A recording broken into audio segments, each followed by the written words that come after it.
Halo semua, pada video ini saya ingin mengangkat diskusi saya dengan Sezak Osaru.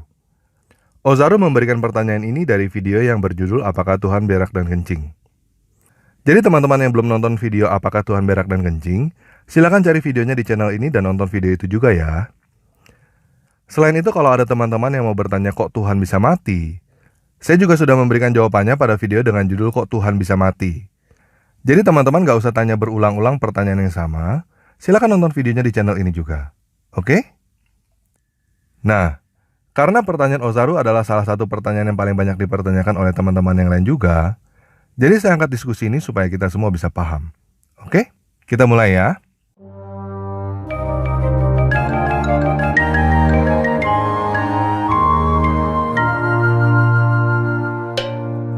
Osaru bertanya, "Gue tebus teman gue dari penjara karena orang tuanya gak mau tebus.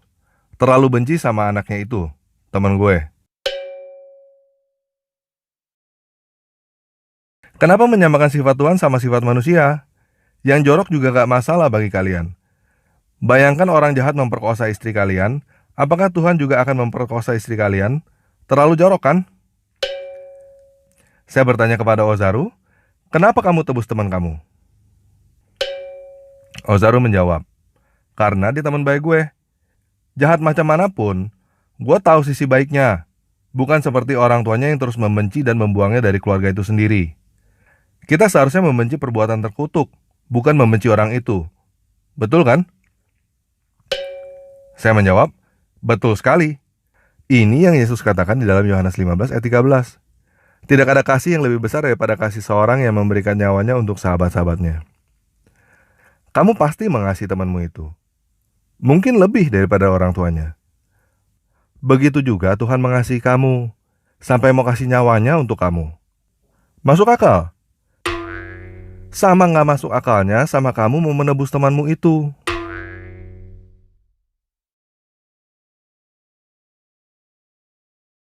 Tapi itu yang namanya kenyataan. Alkitab mencatat, dari awal Tuhan menciptakan manusia dengan membentuknya dari debu tanah lalu menghembuskan nafasnya. Udah dari awal Tuhan kasih nyawanya untuk manusia. Tuhan udah mati dan bangkit bagi kamu 2000 tahun yang lalu. Menebus kamu dari kematian, supaya kalau kamu percaya kepadanya, kamu juga akan bangkit dari kematian. Osaru bertanya lagi, "Tetapi kenapa kamu samakan orang tua sama Yesus? Sedangkan orang tua itu nggak bisa tebus anaknya sendiri karena benci, bukan seperti Yesus Maha Mengasihi. Apakah dengan cara gua tebus teman gua sama seperti Yesus? Yesus bisa aja disamakan dengan kawan, pakci, makci, saudara, dan bukan aja untuk orang tua, begitu?" Saya menjawab, "Dari pertama, Tuhan menciptakan manusia seperti dia. Untuk menjelaskan ini, coba kamu selfie.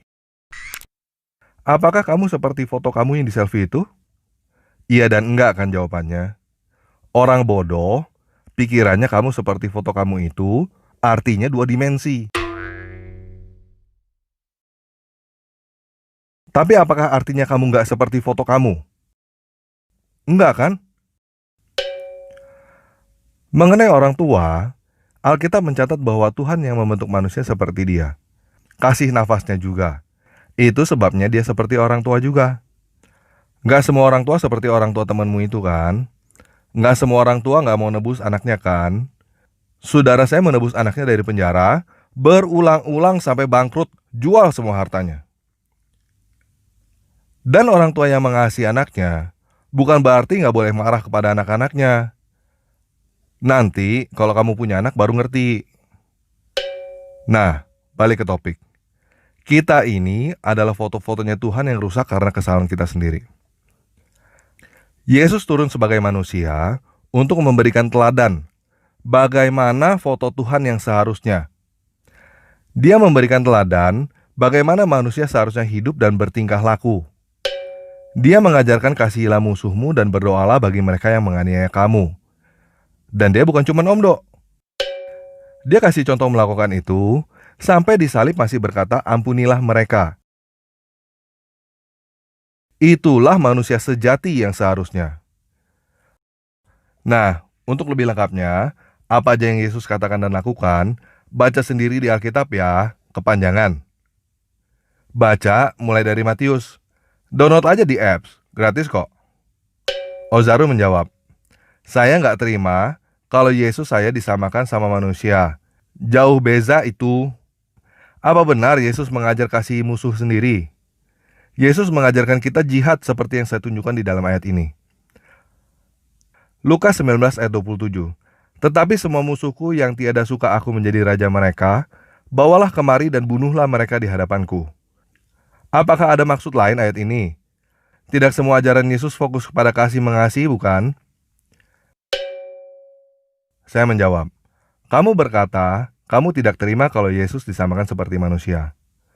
Tapi itu persis yang kamu lakukan dengan mempertanyakan apakah benar Yesus mengajarkan untuk mengasihi musuh. Lukas 19 yang kamu kutip itu adalah perkataan Yesus tentang penghakiman akhir. Tentang bagaimana dia akan menghakimi nanti. Bukan tentang bagaimana kamu seharusnya berperilaku sebagai manusia. Kamu masih berpikiran dua dimensi. Memperlakukan Tuhan seperti boneka Barbie yang seharusnya begini, seharusnya begitu. Contoh, temanmu yang gak mau ditebus oleh orang tuanya itu salah siapa? Apakah temanmu tidak melanggar orang tuanya? Apakah temanmu itu tidak melanggar hukum? Dari perkataan kamu, yang kamu persalahkan adalah orang tuanya. Ketika kamu menebus temanmu itu, apa yang kamu katakan? Lain kali masuk lagi ya bro. Atau kamu bilang lain kali jangan lagi. Baca Lukasnya yang komplit ya.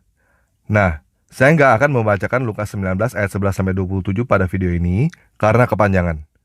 Jadi teman-teman silakan baca sendiri ya. Intinya, kalau kamu baca Lukas 19 ayat 11-27, kamu akan ngerti sendiri bahwa Yesus sedang memberitahukan tentang penghakiman akhir nanti.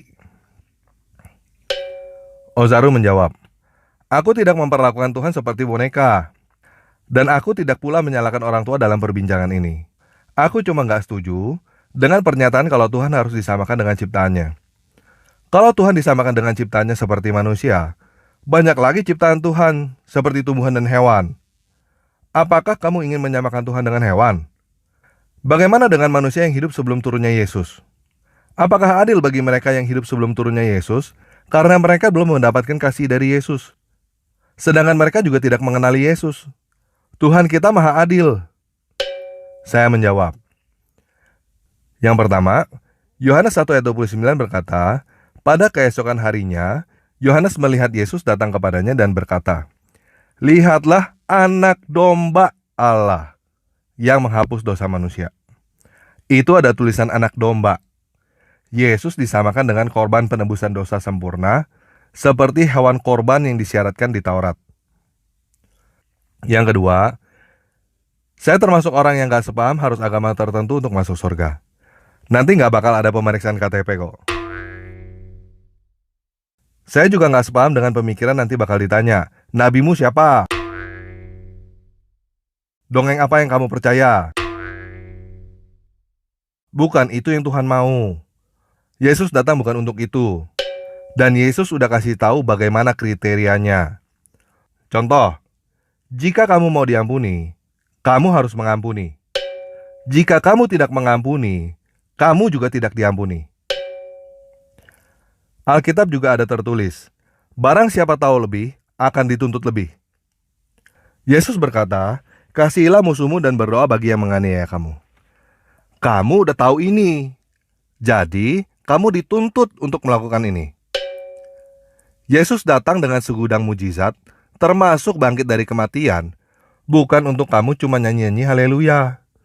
Bukan mengenai percaya dia Tuhan atau manusia atau binatang, tapi untuk meyakinkan kamu supaya kamu percaya dan melakukan.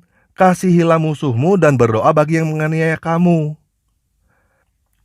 Kalau kamu belum tahu perintah ini, kamu tidak dituntut untuk melakukannya. Saya juga cukup yakin, di dalam hatimu, kamu tahu bahwa orang yang mengasihi musuh dan berdoa bagi yang menganiaya adalah orang yang lebih benar daripada orang yang membalas kejahatan dengan kejahatan. Nah, kamu punya pilihan untuk follow apa yang Yesus ajarkan, atau kamu bisa menolaknya. Kamu jangan pikirin orang lain diselamatkan atau enggak dulu. Itu bukan urusanmu. Bukan kamu yang punya hak mempertanyakan keadilan Tuhan. Tuhan yang punya hak mempertanyakan keadilan kamu. Kamu pikirin kamu sendiri dulu. Apakah kamu menerima atau menolak? Kamu mau mengasihi musuhmu atau mau terus membenci musuhmu? Dan kamu akan diminta pertanggungjawaban nanti atas keputusanmu itu. Tuhan menawarkan kamu untuk lepas dari penjara yang disebut kematian. Dia udah tebus lunas harganya. Kamu mau keluar dari penjara kematian apa enggak?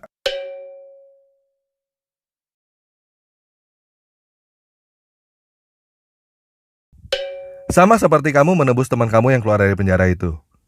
Kalau dia nggak mau, malah ngeyel nggak mau dengerin kamu, apakah kamu akan paksa teman kamu keluar dari situ? Atau kamu akan biarin aja? Nggak mau ditebus ya sudah. Dan apakah ada hak napi lain untuk mengatai kamu bahwa kamu nggak adil? Apakah napi lain ada hak untuk melarang kamu untuk menebus teman kamu karena kamu nggak nebus semua orang yang di penjara? Atau apa yang akan kamu katakan kepada temanmu itu bila dia bilang kepadamu, kamu nggak adil karena kamu cuma nebus dia doang. Lalu dia malah ngajarin kamu untuk adil tebus semua orang yang di penjara. Moga kamu paham. Kamu ditawarkan untuk ditebus dari penjara kematian. Dan kamu berani mempertanyakan keadilan penebusmu. Kalau kamu nggak mau ditebus ya sudah. Nanti kamu jangan tanya kenapa kamu tidak diampuni. Karena kamu yang nggak mau diampuni.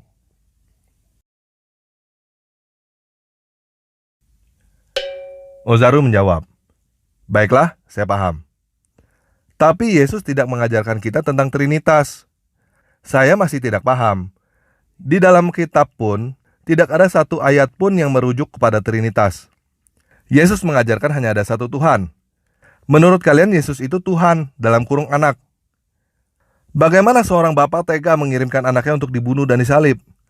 Bukankah itu suatu kekejaman? Ketika Yesus masih di kandungan Maria, bukankah itu adalah satu proses penciptaan yang membuktikan Yesus kita adalah makhluk ciptaan Tuhan? Saya menjawab, pertama, melahirkan bukan menciptakan, bos. Kalau menciptakan, dari sesuatu yang belum ada. Contoh, walaupun kamu sekarang bisa membuat lampu, kamu nggak bisa disebut pencipta lampu. Gelar pencipta lampu diberikan kepada Thomas Alva Edison karena dia yang pertama menciptakannya. Yang kedua, kata Trinitas memang nggak ada. Kata Trinitas itu sebenarnya untuk menjawab pertanyaan kok Tuhan ada 3. Trinitas itu artinya yang kamu bilang 3 itu hakikatnya 1. Contoh Trinitas yang lain, Ozaru punya tubuh, jiwa, dan roh.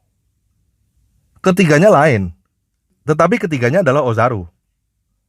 Ozaru ada berapa? Ya ada 1. Bapa, Putra, dan Roh Kudus adalah 1. Nah, ketika video ini dibuat, percakapan dengan Ozaru selesai sampai di sini. Dan sekarang saya mau menjawab pertanyaan kalian tentang Yesus dan Bapa dengan jawaban Yesus sendiri. Salah seorang murid Yesus yang bernama Filipus juga pernah menanyakan pertanyaan yang sama dengan pertanyaan kamu. Di dalam Yohanes 14 ayat 8, Filipus berkata, Tuhan, tunjukkanlah Bapa itu kepada kami. Itu udah cukup bagi kami. Di dalam Yohanes 14 ayat 9, Yesus menjawab dia, telah sekian lama aku bersama kamu, Filipus, namun kamu tidak mengenal aku. Barang siapa telah melihat aku, dia telah melihat Bapa. Bagaimana engkau berkata tunjukkanlah Bapa itu kepada kami?